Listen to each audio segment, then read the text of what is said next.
Shalom, jemaat yang dikasihi oleh Tuhan Yesus Kristus. Renungan hari ini, Sabtu 28 Agustus 2021, dengan tema Berempati seperti Kristus. Bahan bacaan kita terambil dari Roma 12 ayat 15 yang demikian bunyinya. Bersukacitalah dengan orang yang bersukacita, dan menangislah dengan orang yang menangis. Jemaat sekalian, di masa COVID ini kita banyak mendengar adanya kematian di sekeliling kita.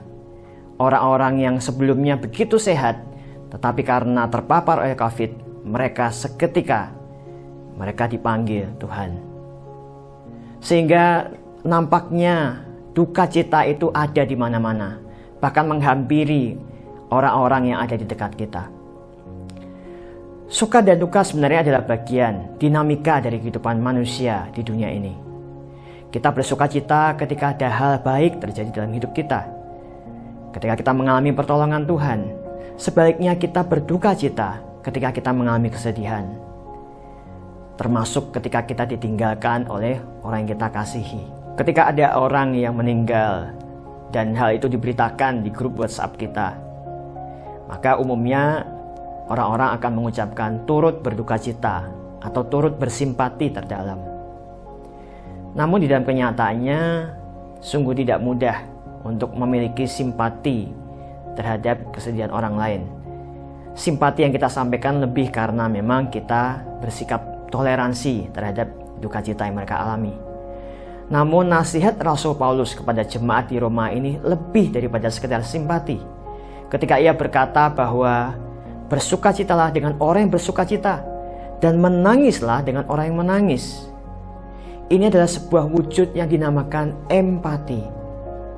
Dan empati di dalam kehidupan orang percaya adalah wujud dari hidup di dalam kasih Tuhan. Rasul Paulus tidak hendak mengatakan bahwa jemaat di Roma harus ikut-ikutan menangis ketika ada orang lain menangis. Tetapi sebagaimana kita mengenal empati, digambarkan seperti orang yang memakai sepatu orang lain. Ketika kita memakai sepatu orang lain, tentu bisa jadi ada perasaan tidak nyaman. Kenapa? Karena ukuran yang berbeda. Atau terkadang yang kami alami di rumah, Aneta sekarang sudah mulai aktif. Dan ketika saya menggoda dia, maka dia seringkali ingin mengambil kacamata saya. Dan dia ingin memakai untuk dirinya. Tetapi saya tahu itu tidak akan nyaman buat dia. Oleh karena saya memiliki kacamata minus. Sama halnya ketika kita mencoba berempati kepada orang lain. Tidak pernah mudah. Karena kita pun barangkali tidak mengalaminya sendiri. Oleh karena itu kita bisa belajar juga dari kehidupan Tuhan Yesus. Di dalam pelayanannya Tuhan Yesus pun berempati kepada orang-orang yang berduka. Di dalam Yohanes 11 ayat 33 sampai 35, di situ diceritakan ketika Lazarus meninggal, maka Maria dan Marta saudaranya menangis karena mereka berduka cita. Maka di situ dikatakan bahwa menangislah Yesus. Artinya Yesus sungguh-sungguh juga memahami perasaan dari Maria dan Marta. Jemaat sekalian, Yesus bukan hanya memahami perasaan kita, tetapi bahkan Yesus ikut mengambil bagian. Yesus mengambil apa yang seharusnya kita tanggung, yaitu penderitaan karena dosa.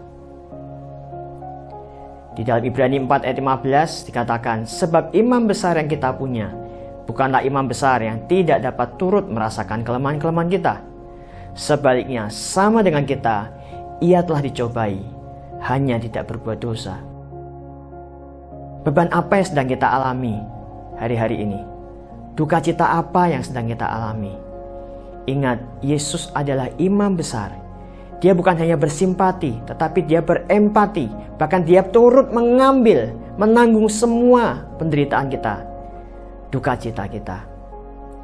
Mari kita datang kepada Yesus.